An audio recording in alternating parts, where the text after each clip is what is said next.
सभी को नमस्कार।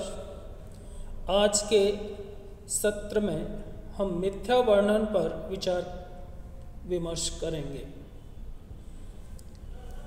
स्वतंत्र सहमति के अंतर्गत यह आवश्यक है कि सहमति 5 तत्वों से ग्रसित नहीं होनी चाहिए। इन 5 तत्वों में अन्य तत्वों के साथ साथ मिथ्या वर्णन भी एक तत्व के रूप में जो स्वतंत्र सहमति को प्रभावित करता है आता है। अन्य है उत्पीड़न, अनुचित प्रभाव, कपट और गलती। तो मिथ्या वर्णन के साथ साथ ये 4 तत्व भी इसमें नहीं होनी चाहिए, अर्थात स्वीकृति इन 5 तत्वों से ग्रसित नहीं होनी चाहिए, तब वह स्वतंत्र सहमति मानी जाती है। तो मिथ्या वर्णन क्या होता है?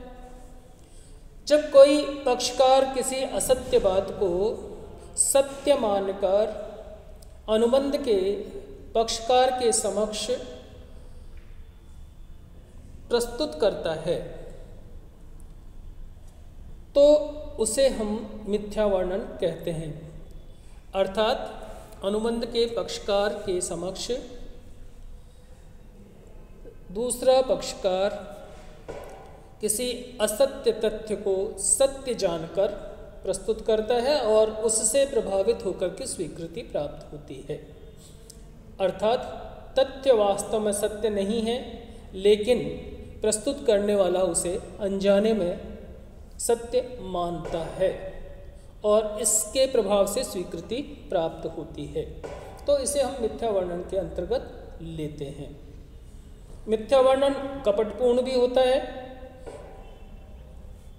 ऐसा कोई भी कार्य या तथ्य जिसे कोई पक्षकार दूसरे पक्षकार के समक्ष धोखा देने के उद्देश्य से असत्य बात को सत्य बताता है, तो ये तो कपट के अंतर्गत आ जाता है। लेकिन अज्ञानवश मिथ्या वर्णन, जब पक्षकार ईमानदारी से यह विश्वास करता है कि कथन सत्य है और वह अज्ञानवश उसे सत्य मान करके प्रस्तुत करता है, तो यह अज्ञानवश मिथ्या वर्णन कहलाता है। अब जरा हम परिभाषाओं पर विचार करें तो एंसन कहते हैं मिथ्या वर्णन एक असत्य कथन है जिसे कि कहने वाला पक्षकार सद्विश्वास से सत्य मानता है अथवा जिसे वह असत्य नहीं समझता। और भारतीय अनुबंध अधिनियम 1872 की धारा 18 के अनुसार मिथ्या वर्णन में निम्न तत्व सम्मिलित हैं, निम्न बातें सम्मिलित की जाती हैं। कोई भी ऐसा निश्चयात्मक कथन या बात जो वास्तव में सत्य नहीं है लेकिन कहने वाला पक्षकार उस बात या कथन के संबंध में सत्य होने का विश्वास रखता है। द्वितीय है कर्तव्य भंग द्वारा किया गया ऐसा कथन जिसका उद्देश्य दूसरे पक्षकार को धोखा देना न हो और ऐसे कर्तव्य भंग कथन से एक पक्षकार को लाभ और दूसरे पक्षकार को हानि होती हो। तृतीय है जब अनुबंध करने वाले एक पक्षकार के द्वारा दूसरे पक्षकार को ठहराव की विषय वस्तु के तत्व के संबंध में गलत भान करा देता हो। तो मिथ्या वर्णन की जब हम विशेषताएं देखें तो मिथ्या वर्णन कोई भी पक्षकार अज्ञानवश करता है, अर्थात जानबूझ करके नहीं किया जाता, और मिथ्या वर्णन करने वाले का उद्देश्य सामने वाले पक्ष को धोखा देना नहीं होता।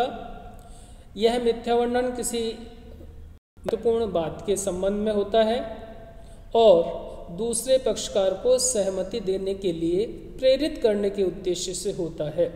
तो ठहराव की वास्तविक स्थिति के संबंध में भी मिथ्या वर्णन हो सकता है। अब इसकी विधियां कौन कौन सी हो सकती हैं?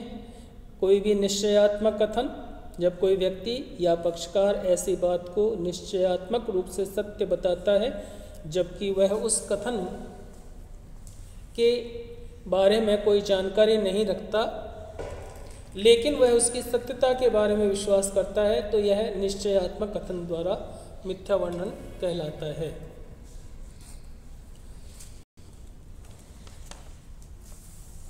कर्तव्य भंग के द्वारा भी जब कोई पक्षकार ऐसा कर्तव्य भंग करता है जिसका उद्देश्य दूसरे पक्षकार को धोखा देना नहीं है और ऐसे कर्तव्य भंग के द्वारा उसे अथवा उसके अधीन अधिकार रखने वाले पक्षकार को लाभ होता हो और दूसरे पक्षकार को हानि होती हो, तो इसे कर्तव्य भंग द्वारा मिथ्या वर्णन कहते हैं।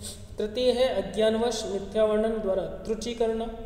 किसी पक्षकार के अज्ञानवश किए गए प्रदर्शन के द्वारा दूसरे पक्षकार के किसी महत्वपूर्ण तथ्य अथवा विषय वस्तु के संबंध में गलती हो जाती है, तब भी ऐसा प्रदर्शन मिथ्या वर्णन माना जाता है। तो अब इन मिथ्या वर्णन के प्रभाव क्या होते हैं?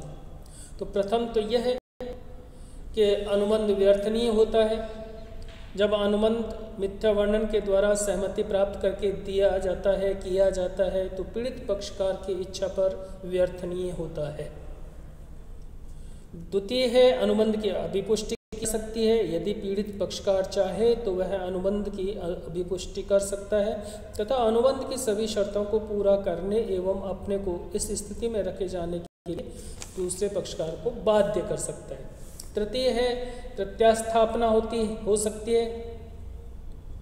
यदि पीड़ित पक्षकार ने अनुबंध के अंतर्गत दूसरे पक्षकार को कोई संपत्ति या धनराशि दे दी है तो वह अनुबंध निरस्त करने की स्थिति में पीड़ित पक्षकार को वापस प्राप्त करने का वैधानिक अधिकार प्राप्त हो सकता है।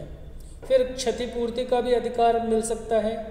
सामान्य रूप से मिथ्या वर्णन से प्रभावित पीड़ित पक्षकार अनुबंध से संबंधित दूसरे पक्षकार से क्षतिपूर्ति प्राप्त करने का अधिकारी नहीं होता, लेकिन विशेष परिस्थितियों में क्षतिपूर्ति की मांग कर सकता है, जैसे प्रविवरण में मिथ्या वर्णन हो और प्रदर्शन के द्वारा मिथ्या वर्णन किया जाए, तो ऐसी स्थिति में क्षतिपूर्ति की मांग की जा सकती है। तो ये तो थे मिथ्या वर्णन के संबंध में महत्वपूर्ण तथ्य। स्पष्ट है कि कपट से मिथ्या वर्णन भिन्न होता है, क्योंकि कपट के अंतर्गत कोई भी पक्षकार किसी दूसरे पक्षकार के समक्ष धोखा देने के उद्देश्य से सही तथ्यों को गलत रूप से प्रकट करता है और मिथ्या वर्णन में पक्षकार पूरी सद्विश्वास के साथ गलत तथ्य को सही मान करके प्रस्तुत करता है। तो उद्देश्य धोखा देना नहीं होता है, लेकिन फिर भी लाभ और हानि दोनों पक्षकारों के बीच में आ जाती है। तो आज के लिए हम इतना ही रखेंगे। आगामी अंक में